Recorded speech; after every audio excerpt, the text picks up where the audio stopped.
चला तर या विषयात थोडं खोलवर शिरूया. या विशेष विश्लेषणात तुमचे स्वागत आहे. आज आपण इंटिग्रेटेड वॉटरशेड मॅनेजमेंट प्रोग्राम अर्थात एकात्मिक पाणलोट क्षेत्र व्यवस्थापन कार्यक्रमाची संपूर्ण माहिती घेणार आहोत. कृषी, भूगोल आणि आर्थिक विकासाच्या दृष्टीने हा मायक्रो टू मायक्रो ब्लूप्रिंट समजून घेणे किती महत्त्वाचे आहे हे तुम्हाला पुढच्या काही मिनिटातच लक्षात येईल. पुढच्या काही वेळात आपण नक्की काय पाहणार आहोत? तर आपण उत्क्रांती आणि मुख्य उद्दिष्टे याची संस्थात्मक रचना, प्रत्यक्षातील हस्तक्षेप आणि रिच टू व्हॅली संकल्पना, महाराष्ट्रासाठी याचे अनन्यसाधारण महत्त्व आणि सर्वात शेवटी परीक्षेच्या दृष्टीने अत्यावश्यक रणनीती या सगळ्या मुद्द्यांवर दृष्टिक्षेप टाकणार आहोत. राष्ट्रीय पातळीवरून थेट गावापातळीवर हे कसे राबवले जाते हे पाहणार आहोत. सर्वात आधी पाहूया भाग 1. उत्क्रांती आणि मुख्य उद्दिष्टे. या सरकारी योजना आणि त्यांच्या ॲब्रिव्हिएशन्सचा गुंतागुंता सोडवणे ही तर पहिली पायरी आहे. आता हे कसे विकसित झाले ते पाहूया. कोणत्याही प्रशासकीय यंत्रणेचा अभ्यास करताना त्याचा इतिहास माहीत असणे गरजेचे असते. 2009-10 मध्ये डिपार्टमेंट ऑफ लँड रिसोर्सेसने IWMPची सुरुवात केली. पुढे 2015-16च्या सुमारास याला WDC PMKSY मध्ये समाविष्ट करण्यात आले. आणि आता 2021 ते 2026 या कालासाठी याचा दुसरा टप्पा म्हणजेच WDC PMKSY 2.0 सुरू आहे, ज्यात हवामानानुकूल शेती आणि स्प्रिंगशेड व्यवस्थापनावर विशेष भर दिला गेला आहे. कसे एकातून दुसरे निर्माण होते हे पाहणं अगदी रोचक आहे. इथे सरकारने एक अत्यंत शहाणपणाचा निर्णय घेतला. प्रशासकीय गुंतागुंत आणि पुनरावृत्ती कमी करण्याचा 3 जुन्या कार्यक्रमांचे desert development programme, drought prone areas programme आणि इंटिग्रेटेड वेस्टलँड्स डेव्हलपमेंट प्रोग्राम या 3ही योजनांना एका विशाल मोहिमेमध्ये एकत्रित केले. या मास्टर स्ट्रोकमुळे नियोजन किती प्रभावी झाले याची आपण कल्पना करू शकतो. आता आपण विचार करू याचा मुख्य हेतू काय आहे. तर सर्वात मुख्य उद्दिष्ट आहे ते डिग्रेडेड म्हणजेच खसावलेल्या नैसर्गिक संसाधनांचं संरक्षण आणि संवर्धन करणे. जमिनीची धूप थांबवणे, पावसाचं पाणी अडवणे आणि भूजल पातळी वाढवणे हे तर आहेच, पण त्याचबरोबर शेतीचं उत्पन्न वाढवणे आणि भूमिहीन लोकांसाठी रोजगाराच्या नव्या संधी निर्माण करणे हे सुद्धा या योजनेचं प्रमुख लक्ष आहे. एकदम सर्वांगीण विकास बरं का. तर आता पाहूया भाग 2. संस्थात्मक रचना.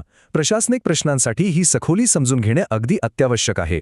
आणि ही रचना पहा, हे अगदी उत्तमरित्या दर्शवते की प्रशासकीय साखळी कशी असायला हवी. नवी दिल्लीतील राष्ट्रीय पातळीवरच्या डिपार्टमेंट ऑफ लँड रिसोर्सेसपासून ही सुरुवात होते.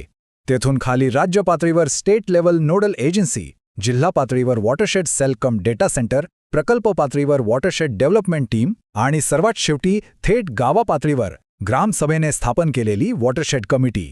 वरून खाली थेट खेड्यापासून दिल्लीपर्यंत जोडलेली अशी ही प्रभावी यंत्रणा आहे.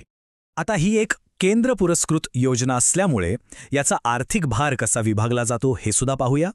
साधारण राज्यांसाठी केंद्र आणि राज्याचा वाटा 60-40 असा आहे, पण तेच जर ईशान्य आणि हिमालयती राज्य असतील तर हा वाटा 90-10 असा ठेवण्यात आला आहे. हे कशासाठी?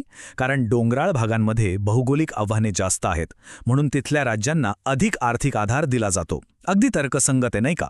चला तर आता भाग 3 कडे वळत आहोत. हस्तक्षेप व रिच टू व्हॅली. कागदी प्रशासनाकडून आता आपण प्रत्यक्ष जमिनीवरच्या भूगोलाकडे वळणार आहोत. हा एक अत्यंत भक्कम भौगोलिक सिद्धांत आहे. रिच टू व्हॅली म्हणजे नेमके काय? तर जमिनीचे आणि पाण्याचे संवर्धन करताना डोंगर माथ्यापासून म्हणजे सर्वात उंच ठिकाणाहून सुरुवात करून तेथून खालच्या दिशेने पद्धतशीरपणे दरीकडे काम करत येणे. असे वरून खाली काम केल्यामुळे पाण्याचा वेग नैसर्गिकरित्या कमी होतो, जमिनीची धूप थांबते आणि भूजल पातळीत वाढ होण्यास त्याचा सर्वाधिक फायदा होतो. एकदम सोपे पण अत्यंत प्रभावी तंत्रज्ञान. प्रत्यक्ष जमिनीवर काम कसे सुरू होते ते पाहूया. अगदी सुरुवातीला एंट्री पॉइंट ॲक्टिव्हिटीजद्वारे गावकऱ्यांचा विश्वास जिंकला जातो. उदाहरणार्थ, पिण्याच्या पाण्याचे स्रोत दुरुस्त करण्यासारखी तात्काळची गरजेची कामं केली जातात, ज्यामुळे लोकांचा विश्वास निर्माण होतो. त्यानंतर बचत गट आणि भूमिहीनांसाठी उपजीविकेचे साधन निर्माण करण्यात येते. आणि हे सगळं काम एका सूक्ष्म पाणलोट क्षेत्र म्हणजेच सुमारे 1 ते 5,000 हेक्टर्सच्या आधारावर नियोजित केले जाते. आता भाग 4. महाराष्ट्रासाठी याचे महत्त्व. राज्य पातळीवरच्या अभ्यासासाठी ही माहिती म्हणजे एक सुवर्णखांड आहे. महाराष्ट्रासारख्या राज्यात जिथे दख्खनचं पठार हे पर्जन्यछायेचा प्रदेश आहे, तिथे अशा पाणलोट क्षेत्र व्यवस्थापनाची आवश्यकता किती तीव्र आहे हे नवीन सांगण्याची गरज नाही. विशेषतः मराठवाडा आणि विदर्भासारख्या भागांमध्ये जिथे शेती व्यवसाय दुष्काळ आणि पाण्याच्या कमतरतेचा सामना करत आहे, तिथल्यासाठी या योजनेचं महत्त्व अनन्यसाधारण आहे. या फ्रेमवर्कखाली अशा प्रदेशांवर विशेष लक्ष केंद्रित केले जाते.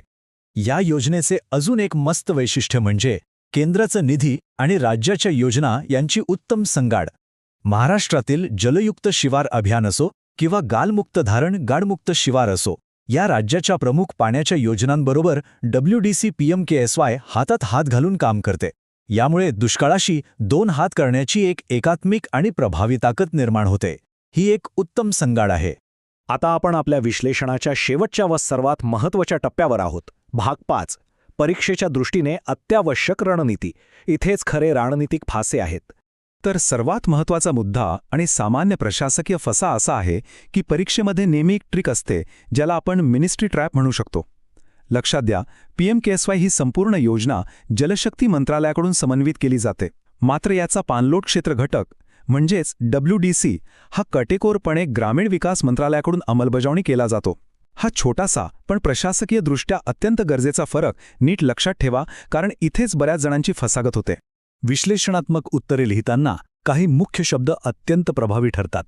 उदाहरणार्थ, क्रॉपिंग इंटेन्सिटी वाढवणे, पर ड्रॉप मोर क्रॉप म्हणजे ठिबक सिंचनाच्या माध्यमातून जास्तीत जास्त उत्पादन घेणे, आणि मालमत्तेची निर्मिती करून ग्रामीण रोजगार वाढवणे.